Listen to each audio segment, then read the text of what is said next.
Second year पास करने वाले बच्चों के लिए प्रोग्राम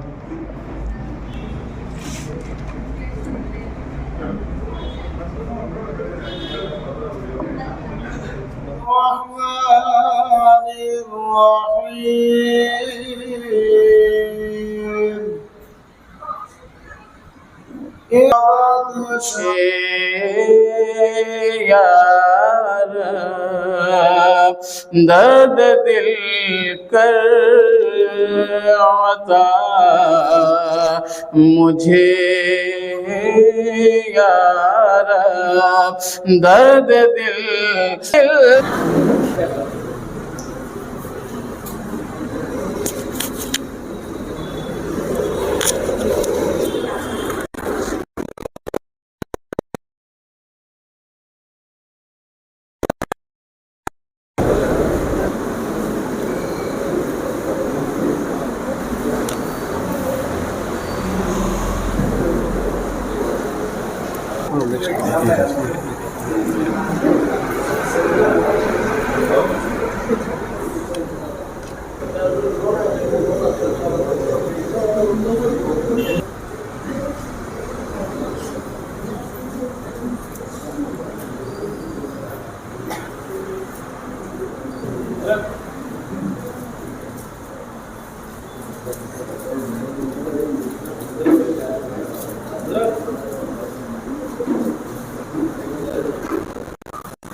मोमेंटम और सर्टिफिकेट के साथ बैठे रहें। कमेटी के साथ एक फ़ोटो ली जाएगी। इसके बाद हमारे जाकिर पाशा साहब की तरफ से शीरीन तकसीम की जाएगी और कमेटी वालों का तहरीर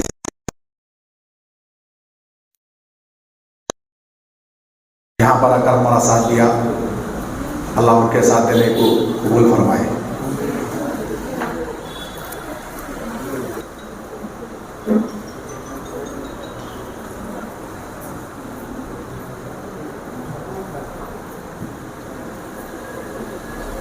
आगे बढ़ाएं। इंशाअल्लाह अगले साल और भी तादाद बढ़ेगी और इसमें हिस्सा लेने वाले भी बढ़ेंगे।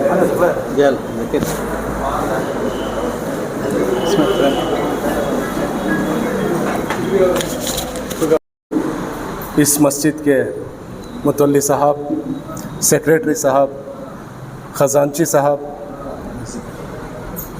और पेश इमाम और मेहमान खुसूसी एजाज साहब और मेरे रूबरू बैठे इन बच्चों की कामयाबी में अपना बड़ा ही रोल अदा करते हुए बच्चों को कामयाबी की सतह पर ले जाने वाले माँ बाप और जो मेहनत कर कर कामयाबी हासिल कर कर इस मुकाम पर पहुँचने वाले सभी तालिटी से आपका तहे दिल से मैं इस्तकबाल करता हूँ। आज मुझे मौका दिया गया है इल्म की अहमियत के बारे में चंद अल्फाज आपके सामने रखूं। बताने के लिए एक वाक़ये के ज़रिए मैं आपको इल्म की अहमियत की इस्लाह कराने की कोशिश करूंगा। इंशाअल्लाह ताला जो आप ज़बान समझते हैं उसी ज़बान में बताने की कोशिश करूंगा। वज़नदार अल्फाज किसी की समझ में आते तो किसी की समझ में नहीं आते।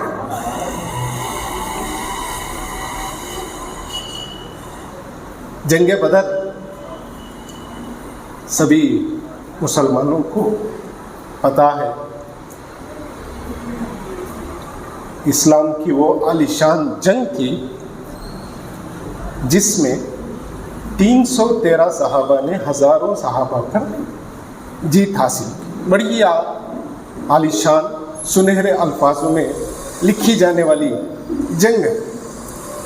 ज़माना ऐसा था, गुरबत में थे सहाबा, हथियार नहीं थे, ना घोड़ा था ना ऊंट था, ऐसी हालत में सहाबा को जंग करना पड़ा दुश्मनों से, जो हर चीज़ से लैस थे। पैसा था, हथियार थे, सवारियां थी। इसके बावजूद अल्लाह का रहम व करम हुआ अल्लाह के नबी पर और सहाबा पर। बड़ी ही मेहनत के साथ, बड़ी ही लगन और जोश के साथ सहाबा में अल्लाह के नबी का साथ था। अल्लाह ने कामयाबी दी। अल्लाह के फजल व करम से जंग बदर में मुसलमानों की जीत हुई। यहाँ तक तो सबको पता है। कई ऐलानात में आपने सुना होगा, जंग जीतने के बाद 3 चीज़ें होती थी। जंग हारने या जीतने के बाद 3 चीज़ होती थी। एक, माल गनीमत को समेटा जाता था। जो हार जाता था जंग, उसको बंदी बनाया जाता था, उसको कैद कर लिया जाता था, या नहीं तो उसे मार दिया जाता था। जंग ख़त्म हो जाने के बाद ये 3 चीज़ होते थे। पहली चीज़, माल गनीमत को समेटा जाता। उसके बाद या तो उन्हें कैद कर लिया जाता, या नहीं तो उन्हें कत्ल कर दिया जाता। जंग बदर के बाद में जो काफिर थे, जो दुश्मन थे, उन्हें कैद कर लिया गया। उन्हें सुतूनों से और खजूर के पेड़ों से, रस्सियों से बांध दिया गया। अल्लाह के नबी आए तो जो कैदी होते थे उस वक्त पर एक निज़ाम था, अगर कोई फिदिया देता तो फिदिये की अवेज में चंद कैदियों को रिहा कर दिया जाता था। ये निज़ाम था अल्लाह के नबी के ज़माने में।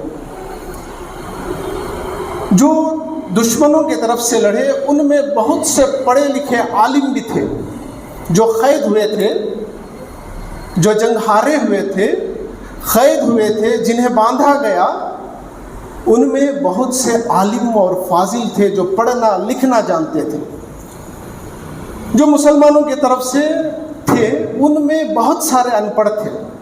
तो जो माल मत्ते वाला, पैसे वाला साहूकार जो कैद हुआ था, उसने अल्लाह के नबी के आगे पेशकश की कि आप फिदिया ले लें और हमें छोड़ दें। फिदिया ले लें, हमें छोड़ दें। वो निज़ाम था उस वक्त पर। लेकिन अल्लाह के नबी ने उन्हें एक शर्त रखी, जो मेरे अनपढ़ सहाबा हैं, तुम उन्हें पढ़ना लिखना सिखा दो। जो जितना जल्दी पढ़ना लिखना सिखा देगा, मैं उसे उतना जल्दी रिहा कर दूंगा। उन्हें कत्ल नहीं किया गया। जो दुश्मन थे उन्हें कत्ल नहीं किया गया। उन्हें ये पेशकश रखी, जो मेरे सहाबा लिखना पढ़ना नहीं जानते, तुम उनको लिखना पढ़ना सिखा दो। जो जितना जल्दी लिखना पढ़ना मेरे सहाबा को सिखाएगा, उस दुश्मन को उतना ही जल्दी रिहा कर दिया जाएगा। जो दुश्मन थे, जो काफिर थे, जो अल्लाह के नबी के दुश्मन थे, वो अपने आप को रिहा करने की लालच में जो अनपढ़ सहाबा थे उन्हें पढ़ना लिखना सिखाया। अल्लाह के नबी फिदिया ले सकते थे। गुर्बत थी, खाने के फाके थे सहाबा को। उस वक्त पर भी अल्लाह के नबी ने दौलत को तरजीह नहीं दी। तरजीह दी किस चीज़ को? इल्म को दिया। लेकिन बदकिस्मती, जिस कौम का आगाज़ इक़रा से हुआ, वह आज सबसे इल्म में पीछे है। वजह क्या है? क्यों ऐसा हुआ? आप यहाँ देख सकते हैं कि लड़कियों की तादाद सबसे ज़्यादा, लड़कों की तादाद बिल्कुल कम। वजह क्या है? लड़की अपने माँ की निगरानी में बहुत सारा वक्त गुजारती है और लड़का अपने बाप की निगरानी में बड़ा ही कम वक्त गुजारता है। हमने पैसे को, दौलत को अहमियत दी। केरला वाले एक मुहावरा बोलते, मछली खिलाओ मत।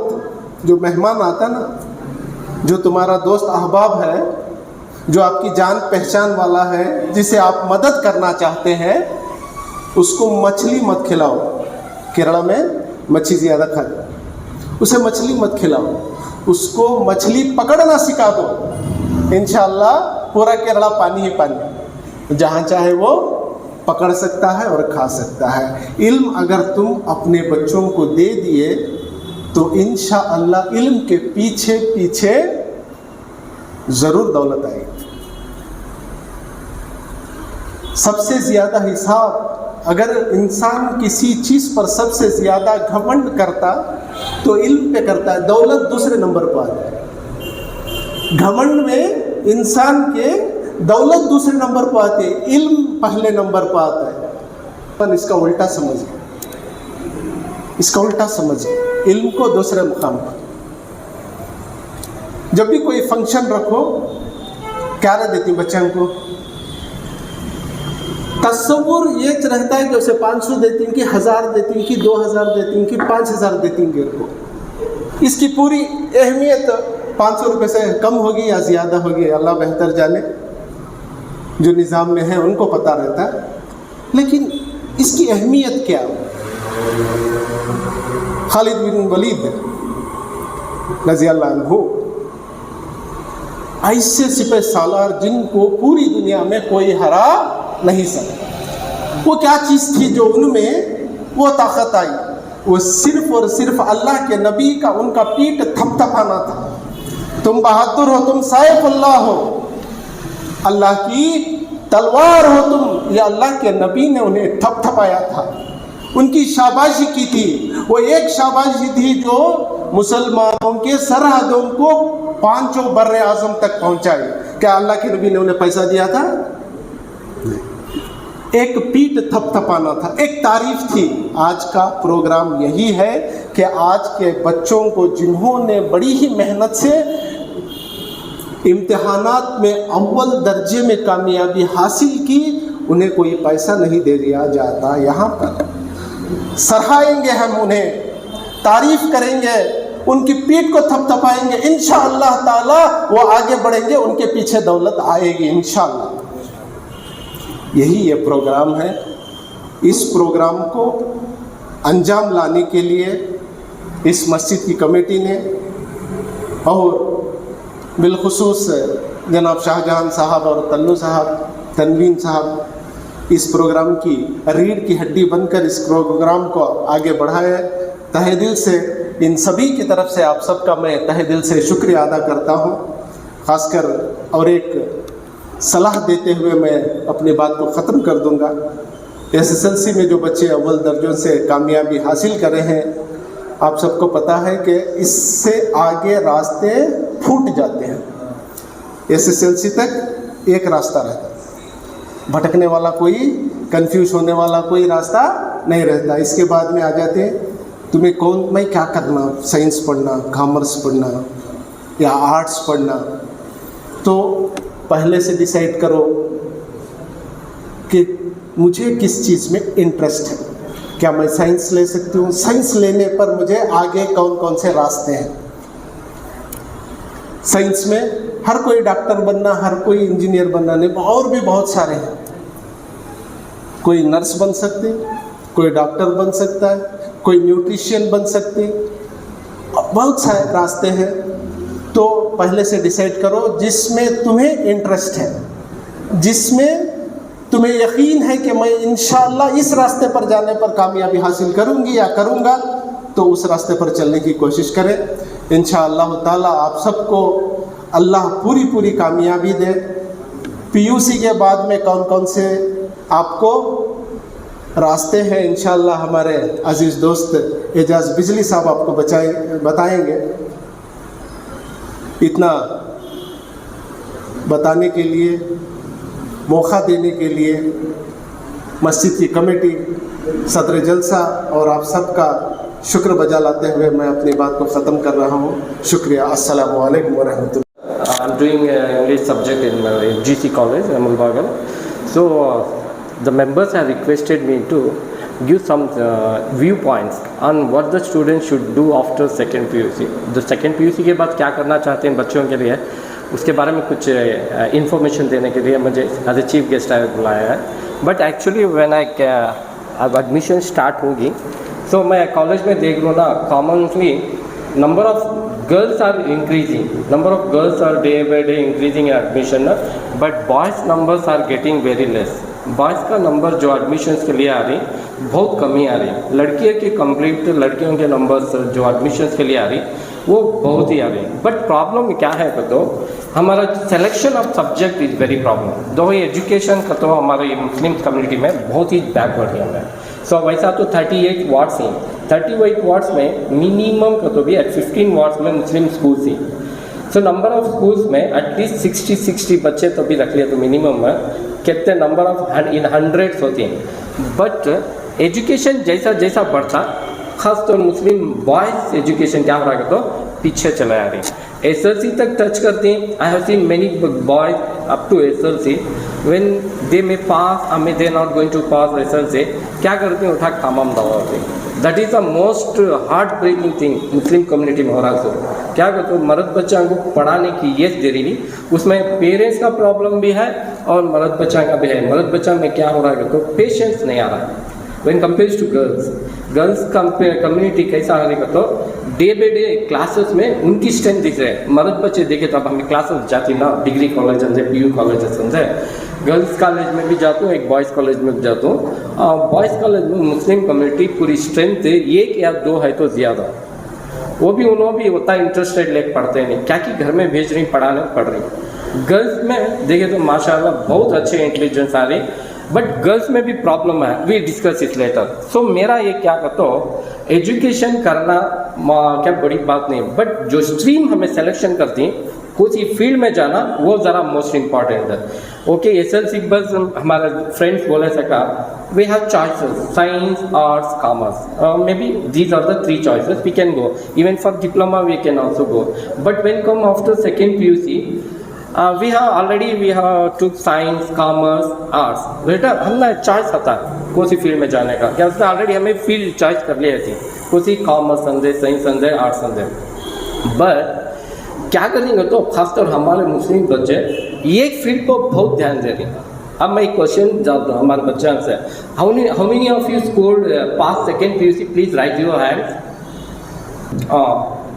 Can you tell me except science those who pass from commerce or arts students, those who have passed second PUC. Arts करते तो हमारे इसमें क्या आएगा दिमाग में we can not going to success, ये दिमाग में आएगा. खाली साइंस है तो डॉक्टर बने जब BSc करे जब डॉक्टर फर्स्ट ऑप्शन क्या आता है डॉक्टर. अब सर बोले सका पूरे डॉक्टर बनना नहीं होता. पूरे डॉक्टर होगा गली में पूरे डॉक्टर होगा क्या होता है हालत एक. अभी क्या कहते हो BSc ये 2 चॉइस होती हैं. अभी दूसरे डिफरेंट साइंस में तो डिफरेंट फील्ड्स हैं वो क्या प्रॉब्लम नहीं. I am not going with a philosophical way of thoughts. मैं फिलोसॉफिकल स्पीच नहीं दे रहा हूँ. मैं यहाँ क्या स्ट्रीम में तो हमारे बच्चा की सिलेक्शन है ना जो फील्ड सिलेक्शन करती है उसमें बहुत रॉन्ग दे रही. एक एडमिशन को कल नहीं परसों एक एक्सपीरियंस बोल रहा हूँ. एक बच्ची है she scored more than 500 marks in which in commerce but she is opted only BBA. अब्बा को उन्हें फोर्स कर रही क्या अब्बा मैं BBH लेती हूँ. मुझे समझ में आया कि बच्ची इतना फोर्स करे अब्बा को. अब्बा आपको मेरा दोस्त एक रमज मैं पूछा बात मैंने बुलाई कॉलेज में देखो एजाज मेरे बच्ची 500 स्कोर कर पाए PUC में she is only opting for BBA. मुझे रहती हंसाया. मैं एक बच्ची के फेस को देखो एक ही क्वेश्चन पूछा तुम्हारे फ्रेंड पूरे जारी क्या मैं BBA ग्रुप है हंसले क्या बच्ची बोलेगा तो ऊँच आ गए. देखो मैं यथा तुम्हारी लाइफ में एमलेस थॉट हो तुम्हारे इसमें ये नहीं है ये बनना वो करना करो पूरे जारी मैं भी जारी. अब उन्होंने बच्ची क्या पढ़ती हूँ वहाँ पूरे जो करती हैं घोषणा करती हैं. देखिए ऐसे ऑप्शंस आ जाती हैं. अब माशाअल्लाह देखो हमारे डिग्री कॉलेज में नंबर ऑफ कोर्सेज स्टार्ट हो गए ये साल से. BCA स्टार्ट हो गया है, मेजर इंग्लिश स्टार्ट हो गया है, जर्नलिज्म स्टार्ट हो गया है और टूरिज्म स्टार्ट हो गया. अब तुम्हें ये कोर्सेज करना है तो you have to go Bangalore for pursuing these courses. माशाल्लाह ये बात यहाँ मिलती हैं कोर्सेज को. बट हमारे बच्चे क्या करते हो एक ही स्ट्रीम और दिमाग में बिठा दी. साइंस छोड़े तो okay science have many opportunities I accept it. Science में बहुत फील्ड है we have good opportunities that is no doubt. But when you comes to commerce में बहुत चले आ रही बच्चे. कॉमर्स को ऐसा जा रही बच्चे समझो कॉमर्स ही जिंदगी का समझ ले रही. We don't have any other options. We never think of also हमें सोच भी नहीं सकते, हमें गाइडेंस भी नहीं लेनी, एटलीस्ट पेरेंट्स को पूछ सकते हैं। पेरेंट्स एजुकेटेड नहीं है तो इन केस तुम एक एजुकेटेड को पूछ सकते हैं ना, क्या है बच्चे का कोर्स है, कौन सा फ्यूचर है इसमें करो। सी दैट हमारा कैसा है तो जो मंद जा रहा है, I don't want to tell it, मंदा कैसा जा रहा है ऐसा जा रही है। लास्ट में क्या होता है प्रॉब्लम, इनसिक्योर लाइफ। एक एग्जांपल देते हैं, she is the toppest scorer in the first sem degree, उसका रिजल्ट मैं देखो ताजुब हुआ, मैं फ़ोन करके बोलना करको था तो सर फ़ोन करते क्या बोल रहे उनके पेरेंट्स को, तो हमारी बच्ची की शादी है। See that fate how womens are be treated in society, खासतौर मुस्लिम कम्युनिटी में गर्ल्स को क्या तरह ट्रीट करती हैं वो। एज ए पीस क्या करती हैं तो एजुकेशन करा रही होता हाई परसेंट नहीं सुनो साइंस MBBS वो कराने सुनो एक कंटिन्यू करती हैं, MBBS बच्चे को पढ़ाती हैं। बच्चे दूसरे कोर्स हम क्या है तो बच्ची को क्या कि नाम को पढ़ रही है, कब स्टॉप होते मालूम नहीं। अब वो बच्ची का देखकर एकदम मुझे शॉक हुआ, कॉलेज को टॉप बच्ची फर्स्ट सेम में सेकेंड सेम को जाना तो घर को फ़ोन करके बोलना, रिजल्ट पर फ़ोन कराया तो हमारे मैडम भी she is also a lecturer है, when she calls to the parent they give very bad news, नहीं माँ हमारी बच्ची पढ़ती नहीं, we have going to fix a marriage. See that what kind of people we Muslim community में क्या हिसाब से ये हो रहा है, एजुकेशन वो हालत हो रहा है। एजुकेशनल इंस्टीट्यूशन तुम्हें PG करने जाओ, डिग्री में तो PG जाओ, MCOM अंदे MBA अंदे मास्टर डिग्री कोर्स ही बंदे, मुस्लिम बॉय तुम ना मिलते नहीं, ये है तो ज़्यादा उन्हें भी सीधा कॉलेज को आता नहीं, उन्हें गेस्ट टीचर कैसा गेस्ट स्टूडेंट कैसा कब की पढ़ रहा था, नॉलेज नहीं सका आ जाता। So I kindly request education properly करो, नहीं तो अनएजुकेटेड है तो आज बाहर वाला हम ना बोल रहा है क्या करो पंक्चर वाला करो, वही भी नीड दीज थिंग्स हम ना कौन बोलने वाला सब पंक्चर वाला इन्हें वाला करो, because we have not given importance to education. Education करते कैसी चीज़ करको हमें मालूम कर ले को भी we are avoiding, I don't know what is the reason problem, I also include here with religious में दत्ती ये कर डालती बच्चा को भाई को बच्चा को कर को वो don't know it is right और रॉन्ग, मैं उसमें जाता नहीं, I don't want to discuss with that. So anyhow I it's a great pleasures to talk with you. एक बार यहाँ कोर्स स्टार्ट हो रही, इंशाल्लाह स्ट्रीम चेंज करो, एक ही स्ट्रीम में जाना बहुत मुश्किल हो जाता, सब भी एक ही चीज़ में जाते हैं क्या हो जाता है तो we don't need to have any compromise, life में हमें इंप्रूवमेंट नहीं होते। आज डिफरेंट फील्ड में जा रही हैं, हमें डिफरेंट फील्ड्स में जा रही हैं, बट गैर हम हर फील्ड में दिख रहा है, बट हमारे बच्चे क्या करेंगे तो खाली मैनेजमेंट BBA इतने में छजा को डेड हो जा रही है। सो आई काइंडली रिक्वेस्ट पेरेंट्स ज़रा सोचो उसके बारे में, राइट, डिफरेंट फील्ड में भेजने की ट्राई करो। और नर्सिंग में भी देखो हमारे बच्चे नहीं चाहते नर्सिंग इंस्टीट्यूट्स में, तो कैसे कैसे कोर्सेस मालूम हो जॉब ओरिएंटेड कोर्सेस, बट उसमें भी नहीं दिखते। और क्या सेट है कि नेगेटिव माइंड सेट है तो समझ में नहीं आ रहा। इंशाल्लाह if I have any problem I will consult, मैं वो डिग्री कॉलेज में चाहूँ you can. Okay, thank you for given me opportunity. अस्सलाम वालेकुम रहमतुल्लाहि व बरकातहू। आज का दिन मस्जिद हैदरी बैतुल माल मुजार मोहल्ला मुलबागल की जानिब से ये प्रोग्राम रखा गया था। इंशाल्लाह कामयाबी के साथ ये प्रोग्राम इख्तिताम को पहुंचा। बहुत सारे स्टूडेंट्स आए हुए थे और उनके वालिदैन भी आए हुए थे, मोहल्ले के नौजवान, और सब ने मिलकर इस प्रोग्राम को अंजाम दिया है। तो इस लिहाज से हम इस प्रोग्राम को आइंदा भी जारी रखते हुए कामयाब बनाने की कोशिश करेंगे। दुआ करें कि अल्लाह ताला हमें इसी तरह कौम की खिदमत करने की तौफीक अता कराए। हमारे लिए बहुत खुशी का दिन है कि हमारी जामिया मस्जिद हैदरी मुजार मोहल्ला मुलबागल की जानिब से पिछले साल जो SSLC में और सेकेंड PUC में जो बच्चे आला दर्जात पर पास होते हैं मार्क्स लेकर, उनके लिए एक प्रोग्राम का सिलसिला शुरू किया था। इंशाअल्लाह आज ये दूसरा साल है।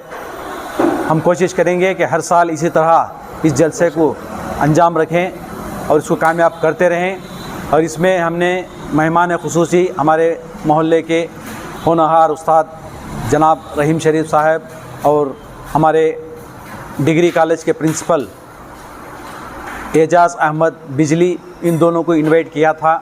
इन दोनों ने बहुत ही प्यारे अंदाज में बच्चों के लिए बहुत ही होनहार लड़के जो पास होकर आए हुए थे उनके लिए जो बातें बताई, उनको आगे चलकर क्या कर सकते हैं इस बात पर उन्होंने रोशनी डाली।